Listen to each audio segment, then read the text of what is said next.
اگر آپ کو میری یہ ویڈیو پسند آئے تو like, comment and share, subscribe کرنا مت بھولیے۔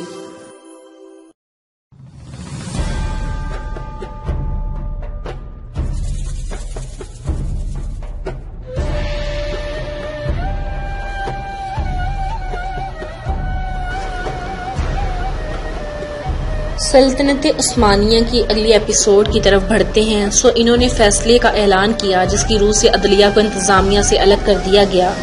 قاضیوں کے تقرر میں انتخاب کا طریقہ اختیار کیا گیا اور ملک میں بسنے والے تمام لوگوں، مسلمانوں اور عیسائیوں پر مساوی ٹیکسز لاگو کیے گئے، لیکن یہاں کے رہنے والے لوگ اس پر راضی نہ ہوئے۔ بغاوت دوبارہ ہوئی لیکن اس بار بھی اسے کچل دیا گیا۔ لیکن آسٹریا کا ملک جو اس بغاوت کی پشت پناہی کر رہا تھا، بوسنیا ادھر متحد کرنے کی خواہش رکھتا تھا، لوگوں کو دولت عثمانیہ کے خلاف آمادہ بغاوت کرتا رہا۔ آسٹریا نے روس، جرمنی، فرانس اور انگلستان سے مل کر سلطان عبدالحمید سے مطالبہ کیا کہ وہ ملک میں اصلاحات کو نافذ کریں۔ سلطان نے اصلاحات کے نفاذ کی حامی بھر لی لیکن بوسنیا کے نصرانی راضی نہ ہوئے اور انہوں نے اپنی اصلاحات کو قبول نہ کیا۔ در حقیقت اصلاحات کا مطالبہ ایک ڈھونگ تھا۔ یورپی اس بہانے دولت عثمانیہ کے معاملات میں بالواسطہ اور بلا واسطہ مداخلت کرنا چاہتے تھے تاکہ وہ اس مملکت کو کمزور کر سکیں اور اس کا تختہ الٹ سکیں۔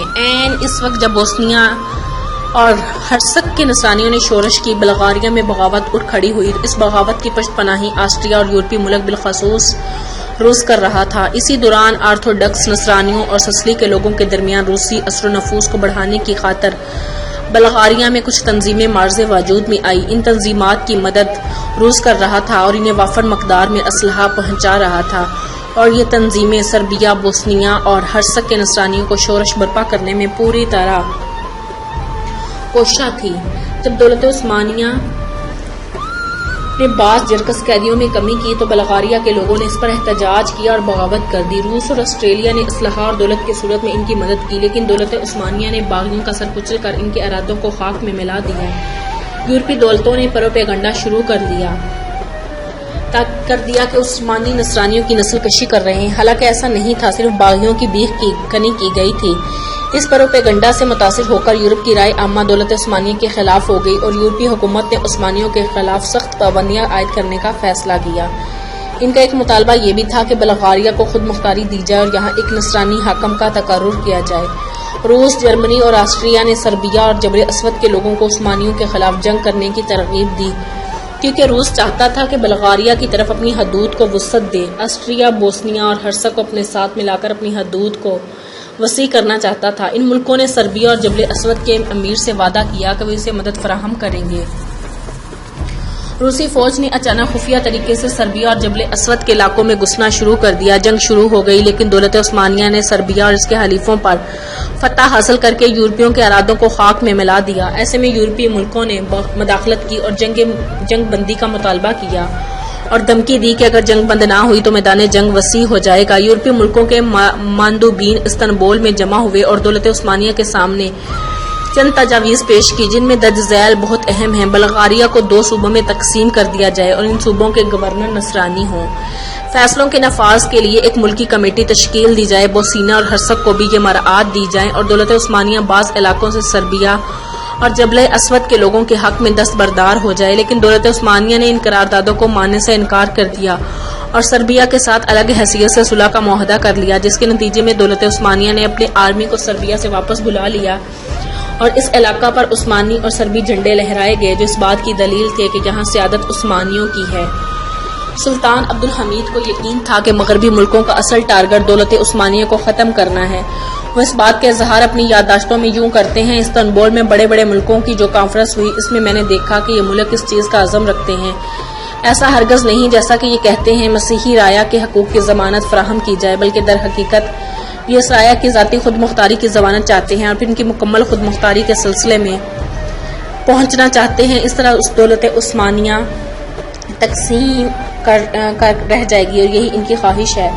وہ اپنے مقصد کو حاصل کرنے کی خاطر 2 طرح کی کوششیں کر رہے ہیں: مسیحی رایا کو بغاوت پر آمادہ کر کے ملکی فضا کو مقدر کیا جائے اور پھر ان حالات سے فائدہ اٹھا کر مغربی ملک نصرانیوں کی حمایت کے لیے آواز بلند کرے۔ ہماری صفوں میں انتشار و افتراق پیدا کرنے کے لیے جمہوریت کی بات کرنا بدقسمتی سے ہمارے اندر سے انہیں کئی ایسے لوگ مل گئے ہیں جو ان مقاصد میں ان کے کام آ سکتے ہیں۔ افسوس کے ساتھ کہنا پڑتا ہے کہ دشمن نے روٹی پر کچھ بھی لگا دیا ہوگا۔ ہاں، اور جیسے ہی روٹی پر گھی لگا ہوگا، ہمارے بہت سے پڑھے لکھے نوجوان اس بات کو نہیں سمجھ رہے کہ دستوری نظام حکومت ایک ایسے ملک میں تو کامیاب ہو سکتا ہے جہاں قومی وحدت پائی جاتی ہو، لیکن یہاں کئی اقوام رہتی ہوں وہاں یہ نظام حکومت قطعاً کامیاب نہیں ہو سکتا۔ ہمارے نوجوان ان دونوں صورتوں میں دراصل تمیز کرنے سے قاصر ہیں اور دشمن کی چالوں میں آ کر اپنی ملکی سلامتی کے خلاف کوشاں ہیں۔ روس اور دولت عثمانیہ کے درمیان جنگ۔ روس دینی، اقتصادی اور جغرافیائی عوامل کے سبب گرم پانیوں تک رسائی حاصل کرنے کی خواہش رکھتا تھا۔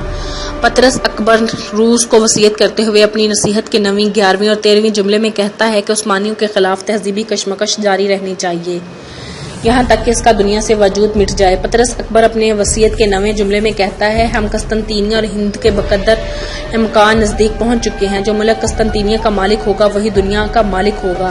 اسی بنا پر ہمیں عثمانیوں سے جنگ کا سلسلہ جاری رکھنا چاہیے۔ 11ویں جملے میں کہتا ہے، عثمانیوں کو یورپ سے نکالنے کے لیے ہم آسٹریا کا ساتھ دیں گے کیونکہ ہم بھی یہی چاہتے ہیں۔ 12ویں فقرے میں کہتا ہے، عثمانی ملکوں پر قبضہ کرنے کے بعد ہم اپنی فوجوں کو جمع کر لیں گے اور ہمارے بحری بیڑے بحر بطلیق اور بحر اسود میں داخل ہو جائیں گے۔